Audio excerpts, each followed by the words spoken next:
நூற்றாண்டு விழா நிறைவு நாளை முன்னிட்டு திருச்சி தெற்கு மாவட்ட கழகத்தினுடைய செயலாளர் மாண்புமிகு தமிழ்நாடு அரசுடைய அன்பில் மகேஷ் பொய்யாவளி அவர்கள் தலைமையில் மாபெரும் பேரணி வந்து கொண்டிருக்கிறது. தாய் தமிழ் சந்தன தமிழை முத்தாக தந்த தாய்மொழி தமிழ் மொழியை செம்மொழியாக்கி தந்த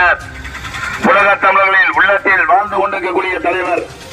நம்முடைய முத்தமிழறிஞர் கலைஞருடைய நூற்றாண்டு நிறைவு பேரணி இதோ நம்முடைய திருச்சி தெற்கு மாவட்ட கழகத்தினுடைய செயலாளர் தமிழ்நாடு அரசுடைய பள்ளிக் கல்வித்துறை அமைச்சர் நம்முடைய மாண்புமிகு அமைச்சர் மாவட்ட கழகத்தினுடைய செயலாளர் மாண்புமிகு அண்ணன் அவர்கள் தலைமையில்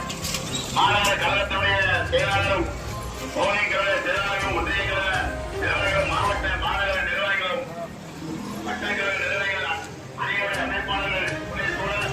இந்த மாபெரும் பேரணி வந்து கொண்டிருக்கிறது.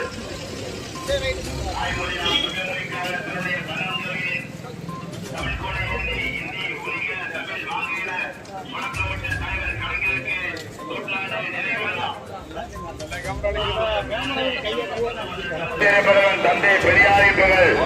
பேரறிஞர் அண்ணாவின் புகழ், சரித்திரநாயகன் தலைவர் கலைஞரின் புகழ், இந்தியாவின் நவீன சிற்பி தலைவர் கலைஞரின் புகழ், தாய்மொழி தமிழ் மொழியை செம்மொழியாக்கி தந்த தலைவர் கலைஞரின் புகழ், திருச்சி மாவட்டத்தை உருவாக்கி தந்த ஐயா அன்பிலாரின் புகழ், திருச்சி மாவட்டத்தை உருவாக்கி தந்த ஐயா அன்பிலாரின் புகழ், திருச்சி மாவட்டத்தின் தொண்டர்களை அடையாளம் அண்ணன் அன்பில் பொய்யாமலின் புகழ், திருச்சி மாவட்டத்துக்கு மருத்துவக் கல்வி பெற்றுத் தந்த அண்ணன் அன்பில் பொய்யாமலின் புகழ், முத்தமிழறிஞர் கலைஞரின் புகழ், முத்தமிழறிஞர் கலைஞரின் புகழ், ஐம்பெரும் முழக்கம் தந்த தலைவர் கலைஞரின் புகழ், அண்ணாவின் தாரக மந்திரம் தந்த தலைவர் கலைஞரின் புகழ். அனைத்து நிர்வாகிகளும் காட்டூர் ஆயில் மில் சார்பில் தலைவர் கலைஞருடைய சிலைக்கு அடிக்கல் நாட்டிகள் நடைபெறுகிறது.